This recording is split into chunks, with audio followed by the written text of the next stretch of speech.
Hello everyone, I welcome you all to my channel guys. आज फिर हम candle wax reading करेंगे और ये देखेंगे कि आप जिस भी रिलेशनशिप में हैं वहाँ आपको जस्टिस मिलेगा, यानी कि आपको न्याय मिलेगा इस रिलेशनशिप में। आप हो सकता है कि काफ़ी टाइम से इस रिलेशनशिप में हैं और अभी कुछ प्रॉब्लम चल रही हैं या फिर नहीं भी नहीं चल रही है, या फिर आपको स्टेबिलिटी चाहिए, आपके पार्टनर आपको स्टेबिलिटी देने से मना कर रहे हैं या फिर अपनी प्रॉब्लम्स बता रहे हैं। जो भी चीज़ें हैं वो सब हम जानने की कोशिश करेंगे कि क्या आपको जस्टिस मिल के रहेगा इस रिलेशनशिप में। तो reading general and collective reading है एंड कोई भी आप इस रीडिंग को देख सकते हैं। आप मेल हैं, फीमेल हैं, सेम जेंडर में हैं। तो मैं कैंडल लाइट करने जा रही हूँ गाइस। आप अपने पार्टनर का नाम ले लें 3 बार, 7 बार।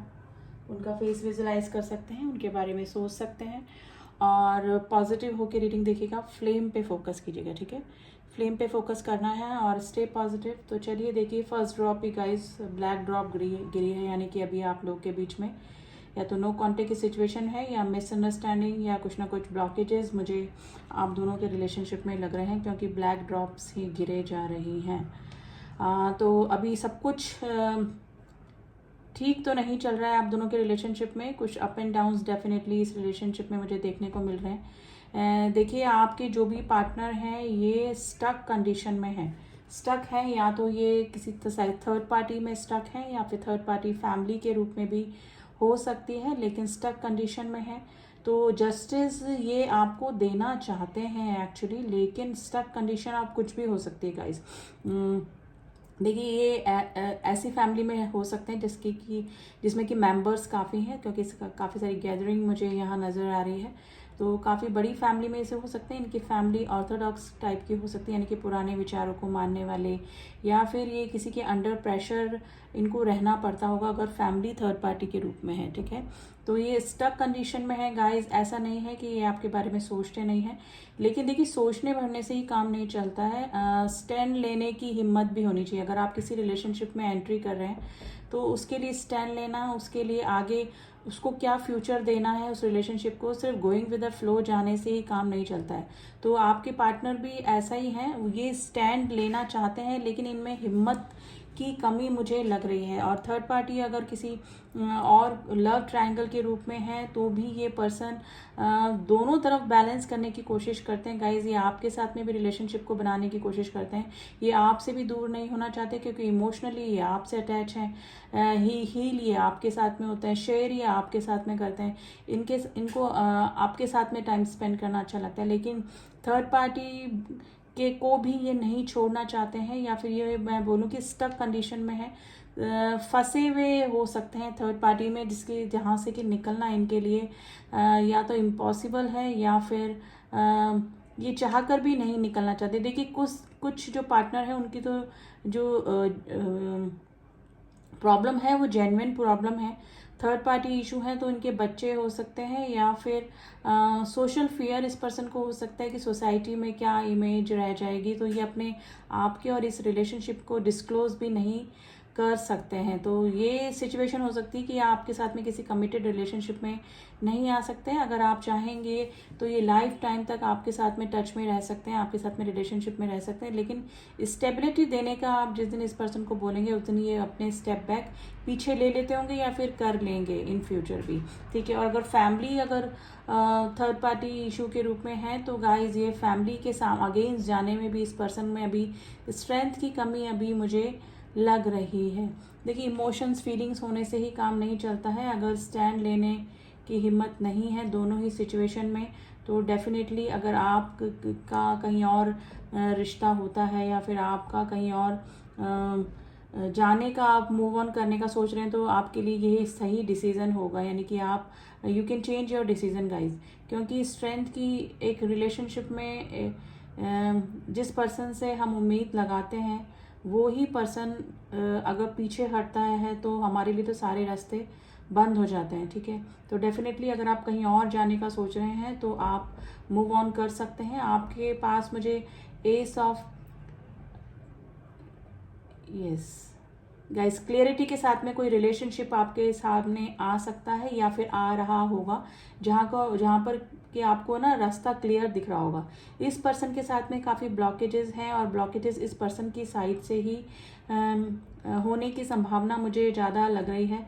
तो हमारे जो रीडिंग का टॉपिक था कि क्या आपको जस्टिस मिलेगा, देखिए अगर ये पर्सन आपको जस्टिस नहीं देते हैं, यानी कि आपके लिए कोई क्लियर स्टैंड नहीं लेते हैं या फिर फैमिली के सामने आपके लिए स्टैंड नहीं लेते हैं, तो आपको अपने साथ में जस्टिस करना पड़ेगा। उस कंडीशन में आपको जस्टिस मिलेगा कि आप अपनी सेल्फ वर्थ समझिए। अपनी सेल्फ वर्थ समझ के अगर आपके सामने कोई नया पर्सन, कोई नया रास्ता खुल रहा है तो आपको डेफिनेटली उस तरफ ही जाना चाहिए, क्योंकि इस पर्सन में तो मुझे स्टैंड लेने की कमी, स्ट्रेंथ की कमी इस तरह से लग रहा है। अगर आप इसी गोइंग विद द फ्लो इस पर्सन के साथ जाएंगे तो ये the person is very happy all the time, बहुत खुश रहेंगे वो आपके साथ में, आपको कभी नाराज़ नहीं करेंगे, आपके अकॉर्डिंग सब काम करेंगे, ठीक है।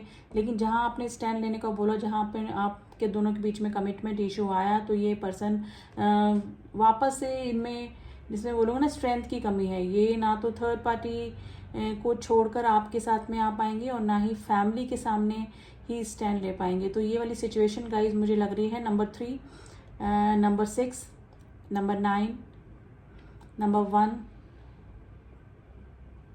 नंबर 7 नंबर, आप ये नंबर आज आपके लिए इंपॉर्टेंट हो सकते हैं। तो गाइज ये पर्सन अगर आपको जस्टिस नहीं देते हैं तो आपको जस्टिस मिलेगा ज़रूर, लेकिन तब मिलेगा जब आप अपने साथ खुद से जस्टिस करेंगे, ठीक है।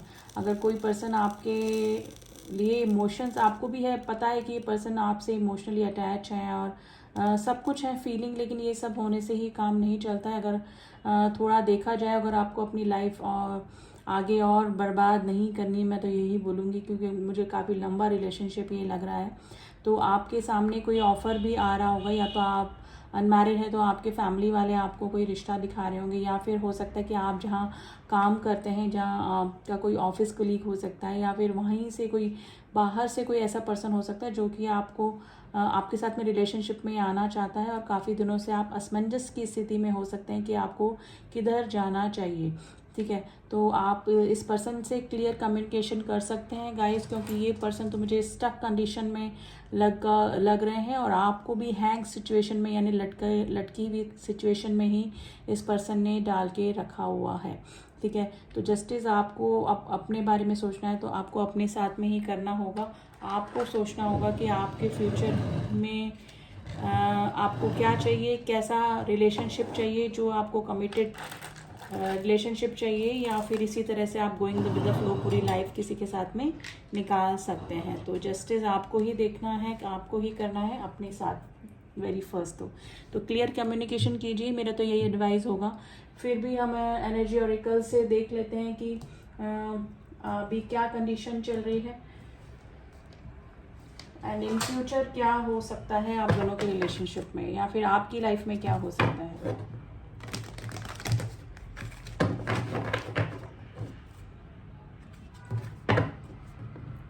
देखिए किसी भी रिलेशनशिप में आप होते हैं तो उसमें अगर आपको ग्रोथ चाहिए, या फिर आपको इन फ्यूचर आप उसके साथ में अपना रिलेशनशिप देखते हैं, तो सबसे बड़ा सपोर्ट वो पर्सन होता है जिसके साथ में आप रिलेशनशिप में हैं। और अगर वही आपके साथ में नहीं है, वो ही आपके साथ में माइंड गेम खेल रहा है, वो ही आपके लिए स्टैंड नहीं ले सकता है, तो ऐसे रिलेशनशिप में रहने से कोई भी मतलब नहीं है। तो जस्टिस आपको अपने साथ में करना है, ठीक है। अगर इस तरह की कंडीशन आपसे मैच हो रही है तो आपको पूरा हक बनता है कि आप किसी और रिलेशनशिप में जाएं और अपने लिए कोई कमिटेड रिलेशन देखें, ठीक है। तो चलिए देख लेते हैं फिर भी आपके पार्टनर की तरफ से क्या उनकी एनर्जी चल रही है।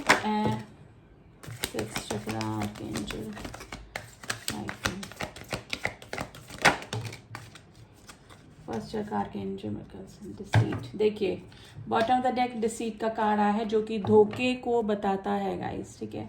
ये पर्सन जब भी आपके लिए स्टैंड लेना होगा तो स्टैंड नहीं ले पाएंगे गाइस। ये पर्सन आपको चीट ही करेंगे। सॉरी टू से आज थोड़ी सी नेगेटिव एनर्जी ही निकल के आई है आपके पार्टनर की, ठीक है। जो भी इस रीडिंग से कनेक्ट हुए हैं या फिर सिचुएशन आपकी मैच होती है, तो डेफिनेटली ये पर्सन स्टैंड लेने के कंडीशन में नहीं है, स्टक कंडीशन में है ये, और आपको भी स्टक करके रखा है। 6 chakra archangel Metron and the first chakra archangel Michael. देखिए इनको स्टैंड लेने की कमी, इस पर्सन में इनका जो रूट चक्रा है ना वो ही वीक है, इनबैलेंस है, जो कि स्टेबिलिटी ही नहीं दे, इनको खुद को, इनके विचारों में भी स्टेबिलिटी नहीं होगी, इनका डाइवर्टेड माइंड रहता होगा हमेशा। और वही सिचुएशन है, ये इनका रूट चक्रा इनबैलेंस होने की वजह से ये स्टैंड लेने की हिम्मत भी इस पर्सन में नहीं है। और 6 चक्रा आर्कएंजल मेडिटेशन मेटाडोन, और आपकी भी इंट्यूशन आपको यही गाइड करती होगी कि हाँ काफ़ी लंबा टाइम आपको हो गया है और आप भी शायद अब अपने लिए कोई अच्छा मीनिंगफुल रिलेशनशिप देख रहे हैं जो आपके लिए वर्दी हो, जो आपके लिए रिलायबल हो, जो आपके लिए कमिटेड हो। ठीक है, तो आपकी भी इंट्यूशन अब काम करने लगी होगी, आपकी भी इंट्यूशन ये कह रही होगी कि हाँ आपको भी मूव ऑन करना चाहिए और अब किसी दूसरे रिलेशनशिप में ही जाना चाहिए। ठीक है, नंबर 40 एंड नंबर 35 आज आपके लिए इम्पॉर्टेंट हो सकता है, नंबर 25 भी आज आपके लिए इम्पॉर्टेंट हो सकता है गाइज। तो इन फ्यूचर गाइज अगर इस पर्सन में स्टैंड लेने की हिम्मत होगी तो ये आपके साथ में रिलेशनशिप में आ सकते हैं, लेकिन अगर फैमिली थर्ड पार्टी है तब भी इस पर्सन में स्टैंड लेने की हिम्मत नहीं है, और ऑलरेडी अगर ये किसी रिलेशनशिप में है तो वहाँ से तो ये निकलना ही नहीं चाहते। ये दोनों बैलेंस करेंगे ये रिलेशनशिप ऑलवेज, ये आपके साथ में भी रिलेशनशिप में रहना चाहेंगे और थर्ड पार्टी जो भी है उसको भी बैलेंस करके रखना चाहेंगे। तो ये सिचुएशन गाइज आज निकल के आई है। तो जस्टिस ये नहीं आपको अपने साथ में करना है, आपको अपना लाइफ देखने की आपको क्या करना चाहिए। तो गाइज जिससे भी मैच हुई है आज थोड़ी सी डिफरेंट रीडिंग ही निकल कर आई है। रीडिंग पसंद आई है तो do subscribe my channel, and आगे भी मैं आपके पार्टनर की एनर्जीज और निकालती रहूँगी। This is the current energy, may be energies change भी होती रहती हैं, तो आगे की एनर्जी क्या रहेगी आपके पार्टनर की और आपकी क्या थिंकिंग रहेगी इस रिलेशनशिप को लेकर, तो उसके लिए भी मैं रीडिंग लेकर आती रहती हूँ। Next to next reading current feelings पे बनती ही रहती है। ठीक है, तो चलिए अभी की तो करंट एनर्जी यही निकली है। एंड रीडिंग, पर्सनल रीडिंग के लिए आप मुझसे कांटेक्ट कर सकते हैं, डिस्क्रिप्शन बॉक्स मेरा नंबर दिया हुआ है, वहाँ जाके व्हाट्सएप मैसेज कीजिएगा ओनली। ठीक है, and all my subscriber thank you so much to subscribe me. चलिए मिलती हूँ आपसे नेक्स्ट रीडिंग में, तब तक के लिए ओम साई राम, ओम नमः शिवाय।